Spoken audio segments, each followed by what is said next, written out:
இப்படிப்பட்ட ஒரு தமிழ்நாட்டில் இப்படி ஒரு தற்கொலை கூட்டம் இருக்குது அப்படின்றத காமிச்சு கொடுத்ததுக்கு விஜய்க்கு நம்ம நன்றி சொல்லணும். ஓ, இப்படி ஒரு தற்கொலை கூட்டமெல்லாம் இருக்குது.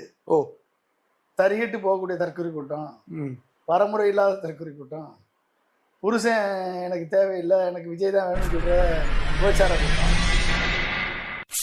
பொலிட்டிக்கல் அனலிஸ்ட் பொன்ராஜ் அவர்கள் வந்து டிவிகேயில் இருக்கிற லேடிஸுங்களை பற்றி ஒரு அவதூறு மோசமான ஒரு கருத்து ஒன்று சொல்லியிருப்பாரு. டிவிகே கட்சியை பற்றி விமர்சனம் பண்ணுறதுக்கு நிறைய விஷயம் இருக்குது. அதுக்கு எல்லா உரிமையும் உங்களுக்கும் இருக்குது, எல்லாருக்குமே இருக்குது, எனக்கும் இருக்குது. ஆனால் காலம் காலமாக ஒரு பர்டிகுலரான ஒரு வார்த்தையை யூஸ் பண்ணி ஒரு ஜெண்டரையே டவுன் கிரேட் பண்ணுற அதை திரும்ப திரும்ப எதுக்கு மறுபடியும் யூஸ் பண்ணுறீங்க எனக்கு தெரியல. அண்ட் ப்ராஸ்டிடியூஷன் பண்ணுறது வந்து தப்பு இல்லை, அது அவங்கவுங்களுடைய உரிமை, அது அவங்கவுங்களுடைய கஷ்டம், அது அவங்களுக்கு தான் தெரியும். எனக்கு வந்து ஒரு சில வார்த்தைகள் உபயோகப்படுத்துறதுல உடன்பாடு கிடையாது. நீ ஒரு ஆம்பளையா, நீ ஒரு விபச்சாரி, இந்த மாதிரி வார்த்தைகள்லாம் ஏன் இன்னும் உபயோகப்படுத்துறாங்க எனக்கு தெரியல. அதுக்கப்புறம் விஜய் வந்து டிஜிபி கிட்ட ஒரு கம்ப்ளைண்ட் லெட்டர் கொடுத்தாரு. அந்த கம்ப்ளைண்ட் லெட்டரே ப்ராப்பராகவே இல்லை. நீங்கள் ஒரு கம்ப்ளைண்ட் லெட்டர் கொடுக்குறீங்கன்னா அந்த கம்ப்ளைண்ட் லெட்டரில் வீடியோவுடைய டைட்டில், அந்த வீடியோவில் எந்த நிமிஷத்தில் இந்த நபர் வந்து இந்த மோசமான வார்த்தை பேசியிருக்காரு,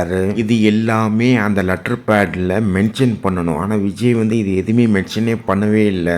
எந்த ஒரு டீட்டெயிலும் இல்லை, எந்த ஒரு டாக்குமெண்டேஷனும் இல்லை.